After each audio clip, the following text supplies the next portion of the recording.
서방님, 나 오늘 죽어도 돼요. 어무이가 내 손 잡아줬어요. 그 말을 문자로 받은 건 남편 제국이 공장 라인 한복판에 서 있을 때였습니다. 화면엔 눈물 이모티콘 하나도 없었지요. 딱 그 한 줄뿐이었습니다. 제국은 그 문자를 3번 읽었습니다.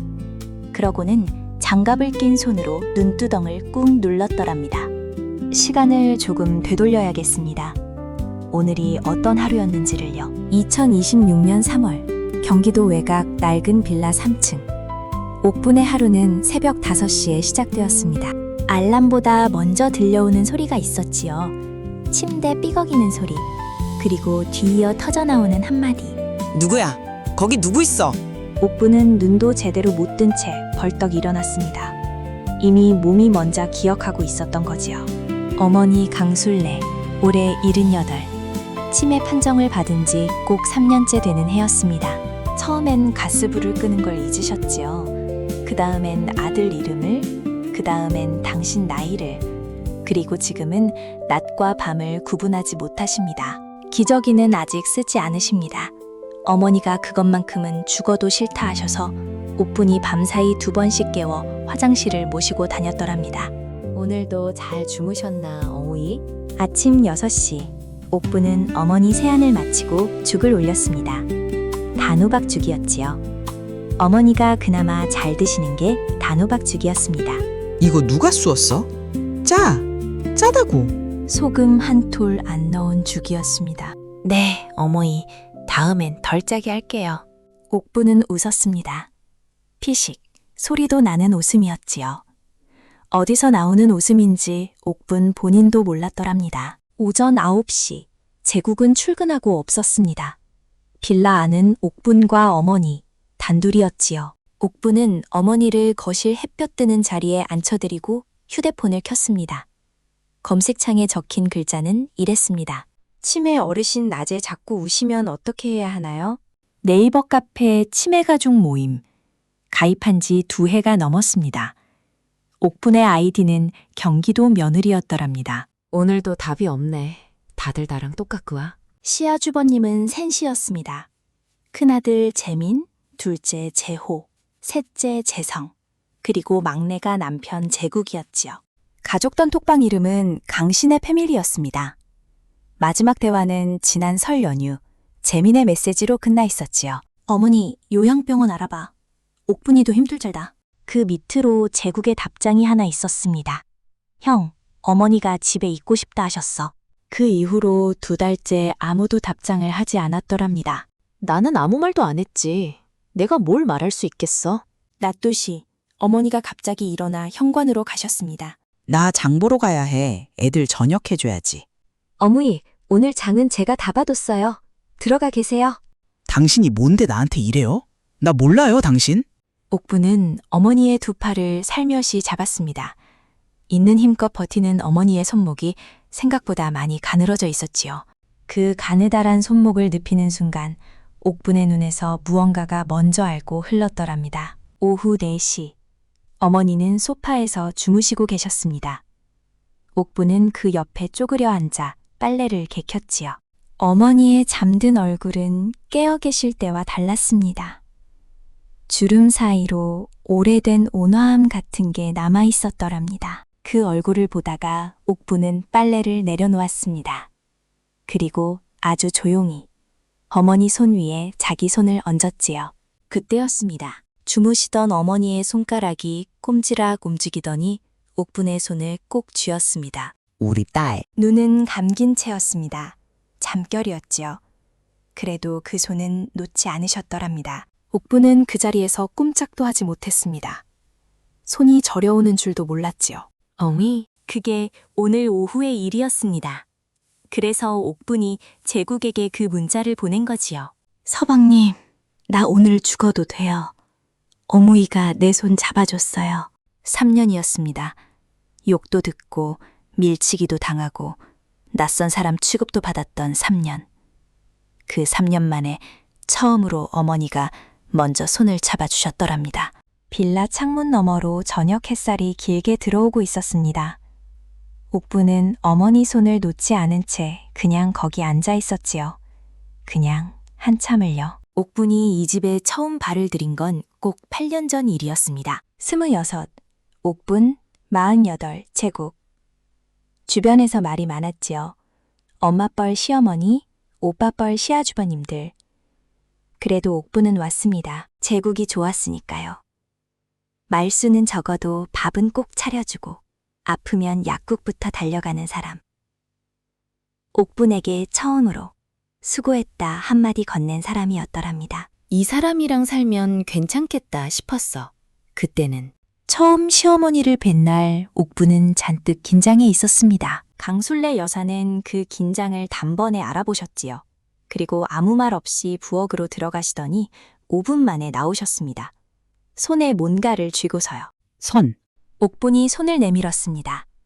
어머니는 구겨진 10,000원짜리 한 장을 그 손바닥에 올려놓으셨지요. 시집 오는 날 용돈 못 챙겨줘서 이거밖에 없다. 10,000원이었습니다. 세상에서 제일 낡은 10,000원짜리였지요. 옥분은 그 돈을 지금도 갖고 있었더랍니다. 지갑 맨 안쪽 칸에 한 번도 쓰지 않고요. 신혼 초 시어머니는 옥분에게 살림을 가르쳐 주셨습니다. 김치 담그는 법, 제사 음식 차리는 순서, 시아주버님들이 좋아하는 반찬까지 귀찮다는 기색 없이 늘 옆에 서서 직접 보여주셨지요. 옥분아, 이 집 며느리들 중에 네가 제일 손이 곱다. 사실 어머니는 며느리가 넷이었습니다. 3명의 큰 며느리가 있었지요. 그래도 어머니는 늘 그 말씀을 옥분에게만 하셨더랍니다. 그 말이 그렇게 좋을 수가 없었어. 부끄럽게도. 치매 판정이 나온 건 결혼 5년 차 봄이었습니다. 재민영네가 먼저 알아챘지요. 어머니가 자꾸 같은 말을 반복하신다고, 가스불을 2번씩 켠다고. 병원 예약도 재민영이 잡았습니다. 그런데 막상 병원에 모시고 간 건 옥분이었더랍니다. 재민영은 그날 출장이었고, 재호는 연락이 안 됐고, 재성은 애가 아프다 했죠. 진단서를 받아든 옥분의 손이 가늘게 떨렸습니다. 옆에 앉은 어머니는 창밖을 보며 그러셨지요. 의사가 뭐래? 나 나쁜 거야? 아니에요, 어머니. 조금 건망증이 있으신 거래요. 약 드시면 돼요. 거짓말이었습니다. 옥분은 주차장에서 혼자 10분을 울었더랍니다. 가족 단톡방에 진단 결과를 올린 건 제국이었습니다. 재민영의 답장은 빨랐지요. 요양병원 알아봐야겠다. 재호는 QQ 이모티콘 하나. 재성은 일시비였습니다. 옥분은 그날 밤 이불 속에서 핸드폰을 켜고 요양병원 비용을 검색했습니다. 월 150에서 250. 제국의 월급으로는 빠듯한 진짜였지요. 그 숫자를 보면서 옥분은 생각했습니다. 내가 모시면 되지. 내가 있잖아. 그 결심이 옳은 건지 그른 건지 그때의 옥분은 알 수 없었더랍니다. 그냥 그렇게 하고 싶었던 거지요. 첫 해는 그래도 버틸만 했습니다. 어머니가 가끔 맑아지시는 날이 있었거든요. 그런 날엔 같이 텔레비전을 보며 웃기도 했지요. 어머니가 옥분 손등을 토닥이며 그러시기도 했습니다. 옥분아, 네가 내 복이다. 알지? 그 말 한마디에 옥분은 또 일주일을 버텼더랍니다. 그런데 2해째 접어들면서 맑은 날이 줄어들기 시작했지요. 3해째는 거의 사라졌습니다.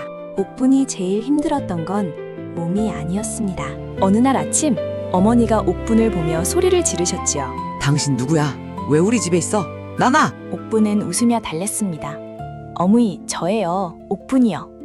그래도 어머니는 알아보지 못하셨지요. 그날 옥분은 베란다에 나가 빨래를 널다가 갑자기 주저앉았습니다.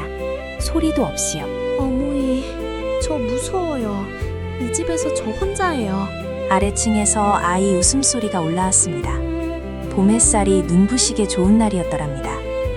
그게 더 이상했지요. 그 무렵부터 옥분은 치맥 카피에 글을 올리기 시작했습니다. 어르신이 저를 못 알아보실 때 어떻게 하세요? 서운한 게 잘못된 건가요?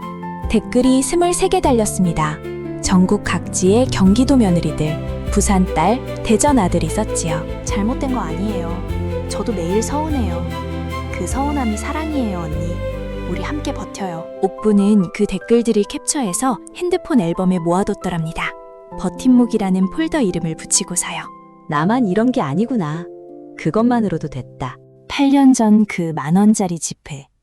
옥부는 가끔 지갑을 열어 그걸 꺼내봤습니다. 낡고 해져서 테이프로 이어붙인 자국도 있었지요. 그래도 버렸습니다.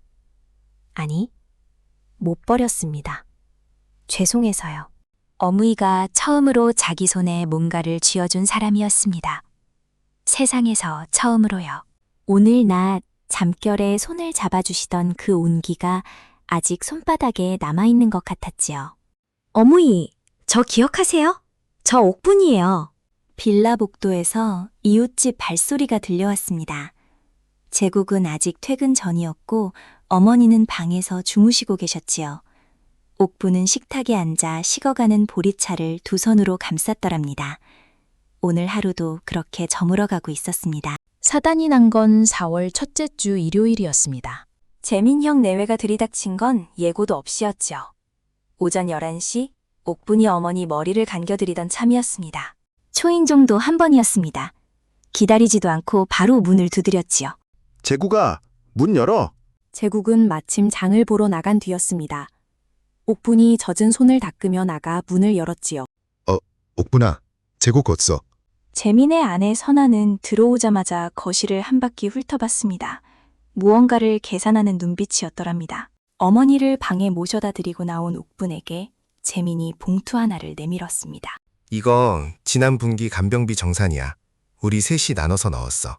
봉투 안에는 30만 원이 들어있었지요. 석 달치였습니다. 옥부는 그 봉투를 받아든 채 아무 말도 하지 않았습니다. 할 말을 찾고 있었던 게 아니라 말이 입안에서 굳어버린 거였지요. 적은 거 알아. 근데 우리도 애들 학원비에 대출 이자에 형편이 다들 그렇잖아. 옥부는 고개를 끄덕였습니다. 그러면서 손이 조금 떨렸더랍니다. 30만 원, 석 달, 하루에 3,300원. 재민이 안방 쪽을 힐끗 보며 말을 이었습니다. 어머니 요즘 어때? 많이 안 좋아? 들쑥날쑥해요. 좋은 날도 있고 안 좋은 날도 있고요. 솔직히 말해. 이제 한 게 아니야. 요양병원 다시 알아봐야 하는 거 아닌가? 옥부는 잠시 입을 다무렸지요. 어머니가 싫다고 하셨어요. 집에 있고 싶다고. 어머니가 무슨 말씀을 하시는지 알아듣기나 해, 지금? 그 말이 칼처럼 들어왔습니다. 재민은 나쁜 사람이 아니었지요. 그냥 멀리 있었을 뿐인 사람이었습니다. 근데 그게 더 아팠더랍니다. 선화가 가방에서 노트 한 권을 꺼냈습니다. 옥분아, 어머니 병원 기록이랑 약값 영수증 있어? 정산 제대로 하려면 내역이 있어야 해서. 옥부는 일어나 서랍을 열었습니다. 두툼한 파일 하나를 꺼냈지요. 영수증이 날짜 순으로 클리어 파일에 꽂혀 있었습니다. 병원비, 약값, 기저귀 패드, 영양제, 미용실 대신 집에서 쓰는 이발가위 구입비까지요. 선화가 그걸 받아들고 훑어보다가 눈썹을 살짝 올렸습니다. 이발 가위? 미용실 모시고 가기가 힘들어서요. 제가 잘라드려요. 선화는 더 묻지 않았습니다. 뭔가를 느낀 것 같기도 했지요. 그래도 노트에 숫자를 받아 적기 시작했더랍니다. 그때 방문이 열렸습니다. 어머니가 나오신 거였지요. 머리카락이 아직 반쯤 젖어 있었습니다. 옥분이 다 말려드리지 못한 채였더랍니다. 여기 왜 이렇게 사람이 많아? 시끄럽게. 어머니, 저예요. 재민이요. 큰아들. 어머니는 재민을 보셨습니다. 잠시 눈을 가늘게 뜨셨지요. 그러시더니 고개를 갸웃하셨습니다. 재민이? 재민이가 누구야? 재민의 얼굴이 굳었습니다. 천하가 얼른 화제를 돌리려 했지요. 어머니는 거실을 한 바퀴 둘러보셨습니다. 그러다가 소파 옆에 서 있는 옥분을 보셨지요. 그 순간이었습니다. 어머니의 표정이 바뀌었습니다. 방금 전까지 낯설고 불안하던 그 얼굴이 무언가를 알아보는 얼굴로 바뀌었지요. 아주 천천히요. 어머니가 선아 쪽으로 뻗었던 손을 걷어들이셨습니다. 그리고 옥분 쪽으로 걸어가셨지요. 느리게, 하지만 분명하게요. 어머니의 손이 옥분의 손을 잡았습니다. 여기 있었네. 왜 안 보여서 찾았잖아. 재민이 그 장면을 보고 있었습니다. 선아도요. 아무도 말을 하지 않았지요. 네, 어머니, 저 여기 있어요. 옥분의 목소리가 조금 잠겨 있었더랍니다. 재민이 입을 열었습니다. 한참 만에요. 아니, 그 말을 한 건 재민이 아니었지요. 옥분이었습니다. 옥분은 자기 입에서 그 말이 나온 줄도 몰랐더랍니다. 참으려고 했는데 3년이 한꺼번에 나와버린 거였지요. 형님, 그 손이 제 손인 줄 아세요? 어머니는 저만 알아보셨어요. 3년 동안요. 선화가 노트를 덮었습니다. 재미는 봉투를 내려다봤습니다. 30만 원짜리 그 봉투를요. 거실이 아주 조용해졌더랍니다. 어머니는 그 사이에도 옥분의 손에 놓지 않으셨습니다. 재민이 자리에서 일어났지요. 뭔가를 말하려다 멈췄습니다. 그러다가 그냥 현관 쪽으로 걸어갔더랍니다. 다음에 파실게. 선화가 뒤를 따랐습니다. 노트는 식탁 위에 두고 갔지요. 문이 닫혔습니다. 옥부는 어머니를 모시고 소파에 앉았습니다. 어머니는 잠시 후 조용히 눈을 감으셨지요. 손은 여전히 옥분의 손 위에 얹혀 있었더랍니다. 됐다. 오늘은 이걸로 됐다. 치매를 앓는 분들이 마지막까지 기억하는 얼굴이 있습니다. 이름도 관계도 잊어도 몸이 기억하는 사람. 학자들은 그걸 절차기억이라 부르지요. 하지만 옥부는 그런 말에 몰랐습니다. 그냥 알았던 거지요. 어무이 곁에 있으면 어무이가 편안해진다는 걸. 3년 동안 매일 그 자리에 있었으니까요. 사랑이 기억보다 오래 남는다는 것. 이 장면이 그걸 말해주고 있었더랍니다. 5월이 되면서 어머니의 상태가 달라지기 시작했습니다. 달라진다는 게 좋아진다는 뜻이 아니었지요. 밥을 잘 안 드셨습니다. 단호박죽도 좋아하시던 미역국도 숟가락을 몇 번 뜨시다 내려놓으셨지요. 몸무게가 2달 새 4kg이 빠졌더랍니다. 옥부는 병원에 전화를 했습니다. 담당 의사 선생님은 조심스러운 목소리로 말했지요. 보호자분, 마음의 준비를 조금씩 하시는 게 좋을 것 같아요. 마음의 준비. 그게 어떻게 하는 건지 아무도 안 알려줘. 그 말을 들은 날 밤, 옥부는 제국에게 아무 말도 하지 않았습니다. 제국은 눈치를 챘지요. 밥 먹는 내내 옥분의 얼굴을 살폈습니다. 그러다 설거지를 마친 옥분의 뒤에 조용히 서서 어깨에 손을 올렸더랍니다. 의사가 뭐래? 옥분은 대답 대신 고무장갑을 벗었습니다. 그리고 돌아서지 않은 채로 말했지요. 서방님, 나 무서워요. 제국은 아무 말 하지 않았습니다. 그냥 그 어깨를 한 번 더 꽉 쥐었더랍니다. 그게 제국이 할 수 있는 전부였지요. 5월 중순, 어머니가 사흘째 죽도 잘 안 드시던 밤이었습니다. 옥부는 어머니 방 문 앞에 서 있었지요. 안에서 가느다란 숨소리가 들렸습니다. 규칙적이었지요. 그래도 옥부는 문을 열지 못했더랍니다. 그냥 문에 등을 기대고 주저앉았습니다. 바닥이 차가웠지요. 어머니, 저 어떡해요? 어머니가 가시면 저 어떡해요? 처음으로 그 말이 나왔습니다. 3년 동안 한 번도 입 밖에 내지 않은 말이었지요. 어무이가 가시면 어떻게 하냐고. 걱정이 아니라 무서움이었더랍니다. 순수하게 어무이 없는 하루가 무서운 거였지요. 그때 방 안에서 소리가 났습니다. 춥다. 누가 없어? 옥분이 벌떡 일어나 문을 열었습니다. 어머니가 이불을 걷어차고 앉아 계셨지요. 방이 환기가 됐는지 좀 서늘했습니다. 옥분은 얼른 이불을 여며드리며 어머니 곁에 앉았더랍니다. 어머니, 추우셨어요? 제가 문 잠깐 열어뒀어요. 이제 닫을게요. 어머니가 옥분을 보셨습니다. 맑은 눈이었습니다. 오랜만에 보는 눈이었지요. 흐릿하지 않고 또렷한 그 눈이었더랍니다. 어머니가 손을 들어 옥분의 볼을 만지셨습니다. 손이 가늘고 차가웠지요. 많이 말랐네. 밥은 먹고 다녀? 옥분은 웃으려고 했습니다. 그런데 웃음이 나오는 대신 눈물이 먼저 나왔더랍니다. 네, 어머니, 잘 먹어요. 거짓말. 눈 보면 알아. 어머니가 옥분의 손을 잡으셨습니다. 꽤 힘있게요. 공주야, 엄마 있다. 그 말이 나오는 순간 옥분은 그만 울고 말았습니다. 소리도 없이 그냥 눈물이 쏟아졌지요.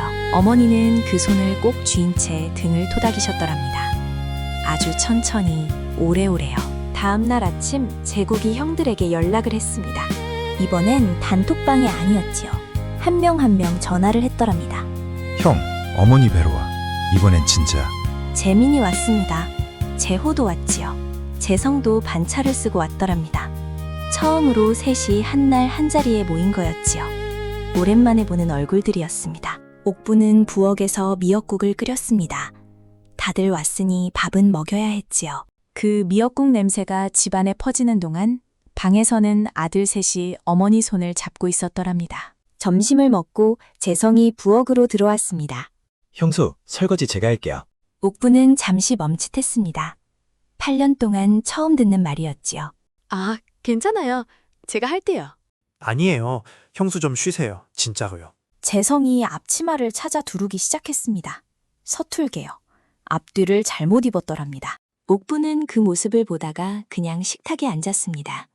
등받이에 등을 기댔지요. 온몸에 힘이 빠지는 느낌이었더랍니다. 나쁘지 않은 느낌으로요. 오후 늦게 형제들이 돌아가고 재민이 마지막으로 현관에 섰습니다. 신발을 신다가 재민이 옥분을 돌아봤죠. 야, 옥분아. 우리가 잘못했다. 네가 진짜 이 집 딸이었구나. 옥부는 아무 말도 못했습니다. 재민은 더 말하지 않았지요. 문을 닫고 나갔습니다. 옥부는 닫힌 문을 한참 바라봤더랍니다.